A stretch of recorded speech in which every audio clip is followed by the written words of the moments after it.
Welcome to my show. I'm a guest here. Her name is Ali Meyers. Mrs. Ali, how are you doing, ma? I'm well, Timmy. How are you? I'm fine. Thank you very much, Mrs. Ali. Firstly, you are a positive physiology coach. You are also a speaker and a creator of Flourish Walk. Can you please, ma, discuss more about yourself and how you are doing currently now, ma? Absolutely, Timmy. Yes, I like to call myself a workplace well-being trainer and speaker. What I do is I work with organizations through both small corporate or workplace workshops, as well as do keynote speaking around the topic of workplace well-being. What is it that helps us to thrive both in work and life? So I am excited to be here with you today and to hopefully leave your listeners with some actionable ways that they can put some of this advice into play in their own personal lives. Thank you so much, Mrs. Ali. And have you written any book or are you planning to write any book, ma? I am hoping eventually to write a book. Yes, it is not on my 2025 goals because I have already too many things there. But yes, I am hoping to write one, which outlines my 5 building blocks of resilience, which I go through in my workshops and my keynotes, and I'm happy to go through with you later if we have time. But I'm sure that they will come up as we continue our conversation today. Right, so definitely. Thank you so much, Mrs. Ali. And firstly, due to the rise of technology, due to the rise of internet, a lot of people do most of their work online in the internet. A lot of stress has increased to the point of burnout today. Mm. Can you please, man, tell us what are the most common stressors contributing to burnout today, man? All right. Well, Tammy, you hit it right in the head right out of the gate. Devices are hijacking our attention. We are spending so many hours a day in front of a screen, and as you can imagine, the more we are engaging with the screen, the less we are engaging with humans. The U.S. Surgeon General in 2023 actually brought it to our attention that we are in what he considers a loneliness epidemic. That people are lonelier and spending more time alone than ever before in history. And human connection is just a human need. And as a result, we are feeling more burned out and less able to handle what I call the micro stressors of our world, as well as the inevitable unknowns that are going to come at us when we least expect it. We need that human connection, and that is being taken from us through our excessive use of screens. Another challenge that we're seeing here is with the implementation and popularity of hybrid and remote work, which I don't see going anywhere anytime soon. Uh, we really don't know how to create boundaries in our lives. And that is one thing that we really have to become more and more intentional with. Many people who work from home now have, the added control of being able to work when they want to work and where they want to work from. But the downfall of that, which is creating burnout, is the fact that we are jumping out of bed and grabbing our phones and logging in, whether it be to our email or to our social media. And we are connected to we are giving other people our attention and our focus from the minute that we wake up to the minute that we go to sleep. So we must be better about creating some work life boundaries so that we can focus on work and be productive at work and have it be fulfilling to us. And at the same time, give our family and our friends and our personal lives the focus that it too deserves. And only that can be done with the implementation of some boundaries. Hmm. Another thing, another thing I talk about is sheer information overload right now. as you know, with AI, it's become all too easy to create content and to keep yourself relevant as a business. And as a result, we are in a situation where we are being bombarded with information and notifications from every angle. So it's more important than ever in history to be very aware of what we are allowing in and making sure that we're allowing in information and feeds and notifications that, one, we want, and two, that are really helping us grow and helping us learn, and that are not depleting us and really taking advantage of a negativity bias and bringing us down with negative news and things that are working against our mental well-being. Those are just a few. Thank you so much, Mrs. Ali. Thank you so much, ma. And Yeah, burnout is something that we have to know if there are certain signs that could make one believe that I could be getting to the point of burnout. I do not sure. know if stress and burnout are completely different, but Hmm. I just want to know if probably there are signs. You've said someone Sure. have to take precautions. You have to be aware of some things to avoid that burnout. What are the Yeah, signs that someone can be feeling that someone could know that sure. I'm leading to the point of burnout, ma? Sure. Well, Timmy, if you don't mind, I'm going to take one small step backwards and share with you the definition, according to the World Health Organization, of what burnout is. It is a syndrome, okay, caused by workplace stressors that have not been adequately managed. Okay, so I guess in its simplest form, stress that continues to accumulate. Now, also according to the World Health Organization, and the way we see burnout play out in terms of what it looks like in our own lives, first and foremost, you start seeing energy depletion and exhaustion. Okay. Even after a full night's sleep or even after a, week-long vacation, we feel exhausted. Okay. Everything feels really hard to do. So that is the one thing that most people experience when they begin feeling burned out. Another thing that you'll start noticing is cynicism and lack of engagement. Okay. You start having a real chip on your shoulder or negativity towards the work you're doing. You sometimes start disconnecting with your coworkers or not really caring about your work anymore. And the third dimension of burnout, where that we often see, is reduced self-efficacy.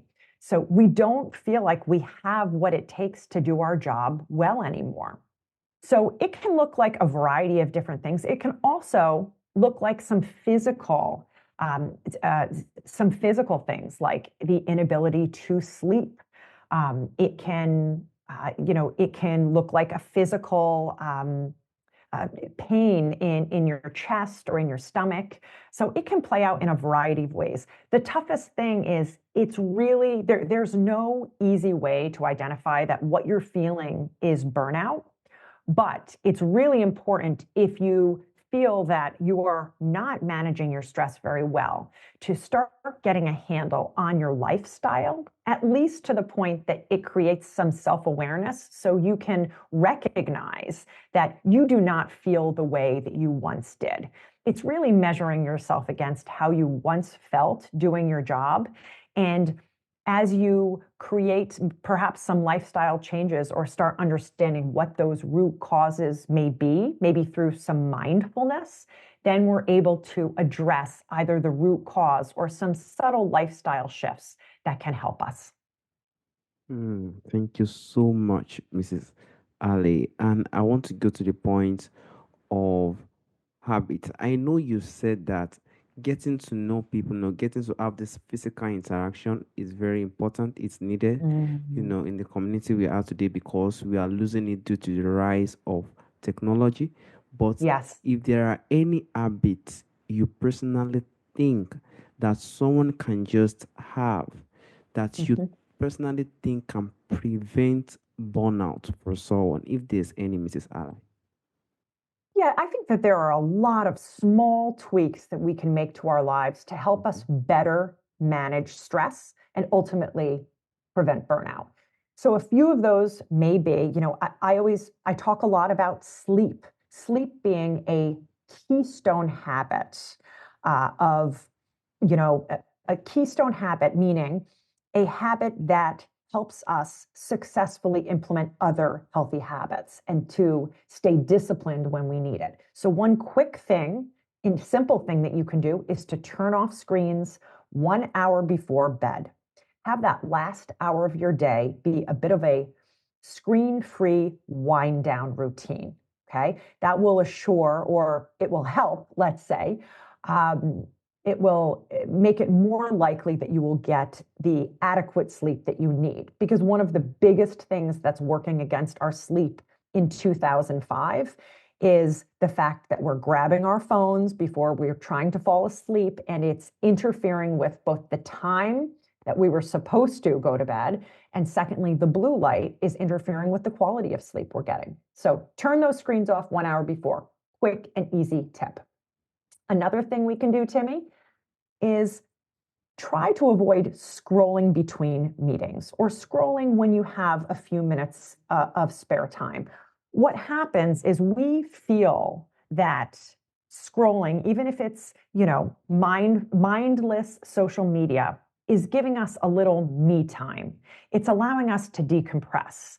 When in actuality, the stressors that come with scrolling through our phone, whether it be, all of the negative news that's coming at us or the self-comparison, it is working against our stress levels, and it's preventing us from being able to reset in those small minutes, in those small pockets of time that we do have to ourselves, that we could better use that time to reset.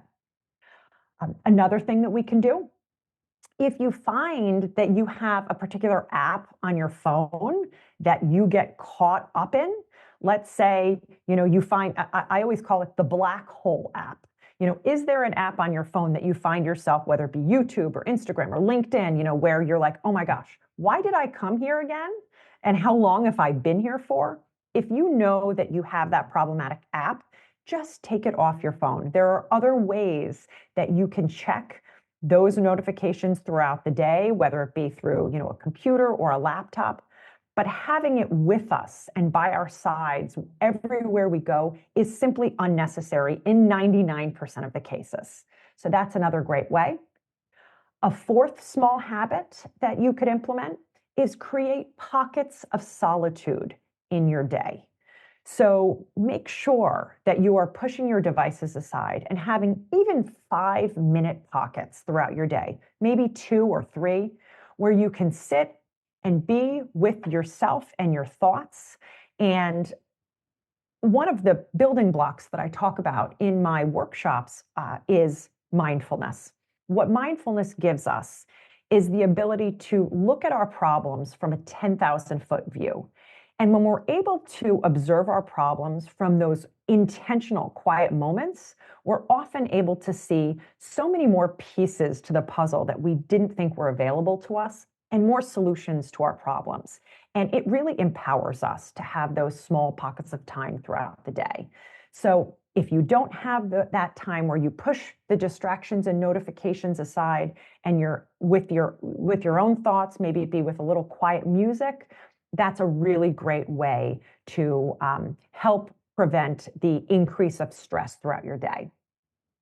And the last one I'm going to leave you with, Timmy, is consider time blocking. It is so easy to fall into this multitasking myth, okay?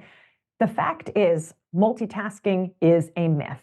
We think that we can do 2 things at once, but in actuality, only 2% of people can successfully do 2 things at once. The rest of us, well, we're task switching. We're going from one thing to another and back, and it is absolutely depleting us and causing us to not do either of those 2 tasks very effectively. So anytime you can, again, it comes back to pushing the distraction of the devices aside and making time to be able to immerse yourself in your work and feel productive and feel empowered. And then when it's time to socialize or check your phone, you're able to do that. When you're able to block those times out, you end up getting to the end of your day feeling much better in each of those two domains of your life, and feeling much less depleted without the chronic stress that comes and accumulates from multitasking throughout the day. So those were 5 small tips. I just want to I'll kind of reiterate them. Turn your screens off 1 hour before bed. Don't scroll between meetings. Take problematic apps right off your phone. Create pockets of solitude in your day for mindfulness, and consider blocking your time in some way during your day.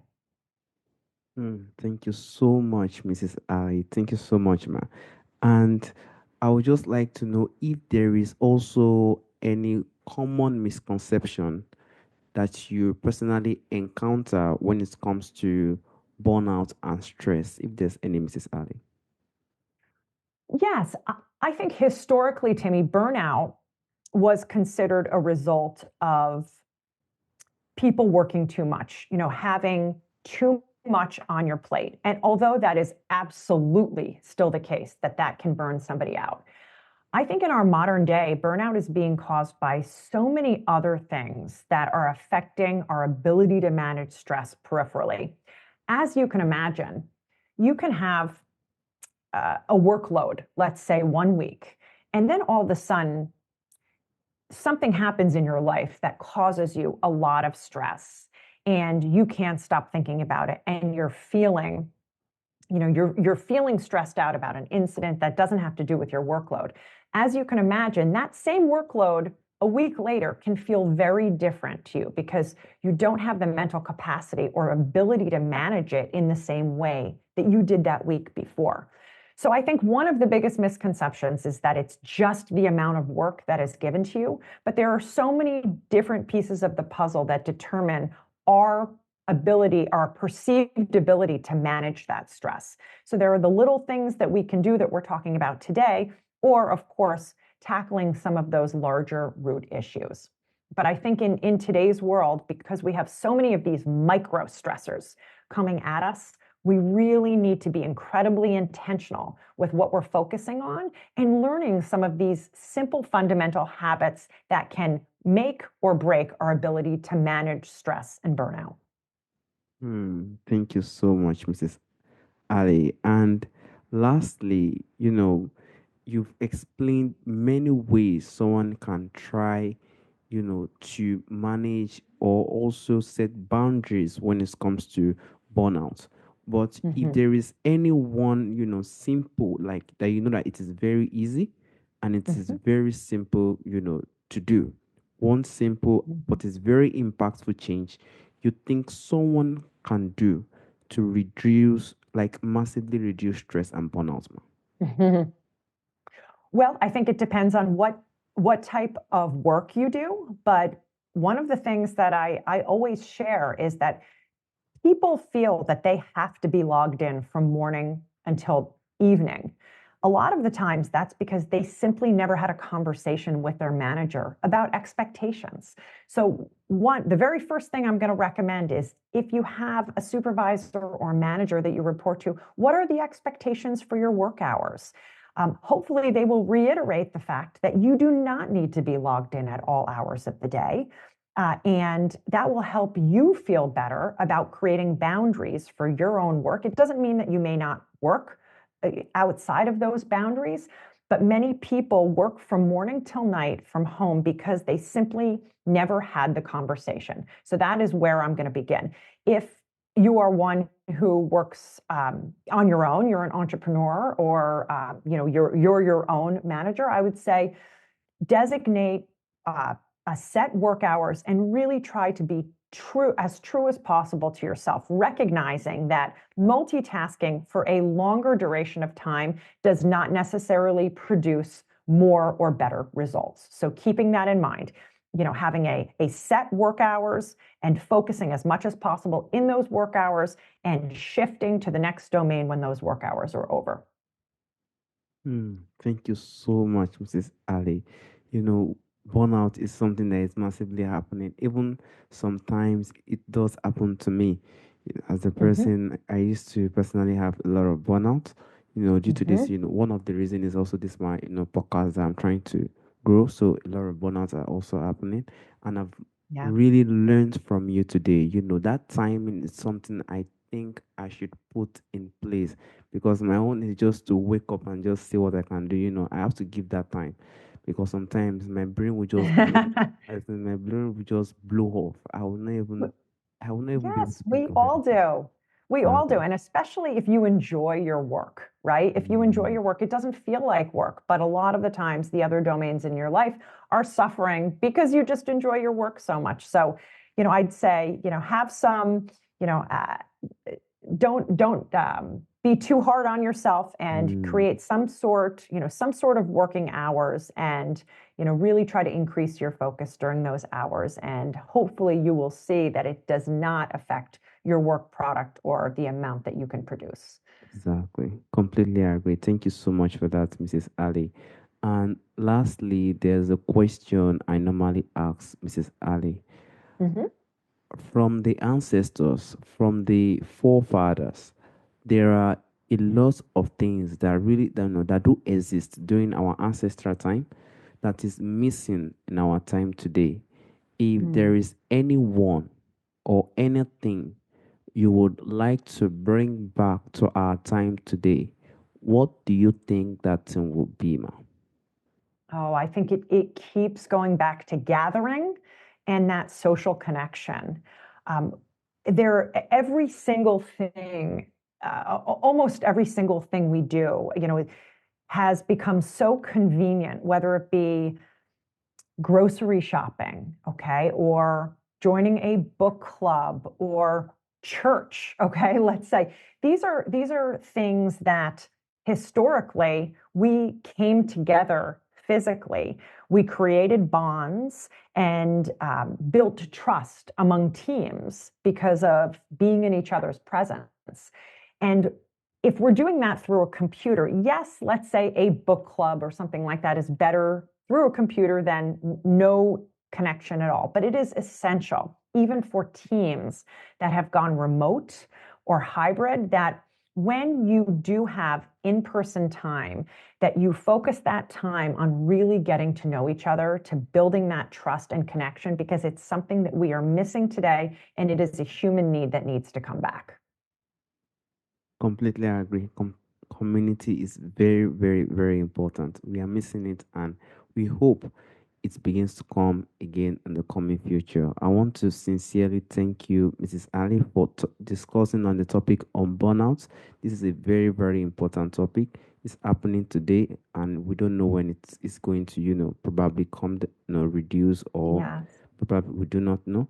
But we It is sincerely my hope Yes, and that is Timmy, I coming. just wanted to offer up. I do have a free. It's called a Stress Slayer Guide to Stress and Burnout, and there are 5 simple exercises that your listeners could take a look at. 5 simple exercises that you can do in 5 minutes or less to help reset your stress response when you're feeling particularly overwhelmed. So I'm happy to include that in show notes or whatever way that you include those resources. All right, ma. I think I'll put that in my description. Thank you so much, ma. You are so welcome. All right, ma. Bye bye. All right, goodbye. Thank you, Timmy.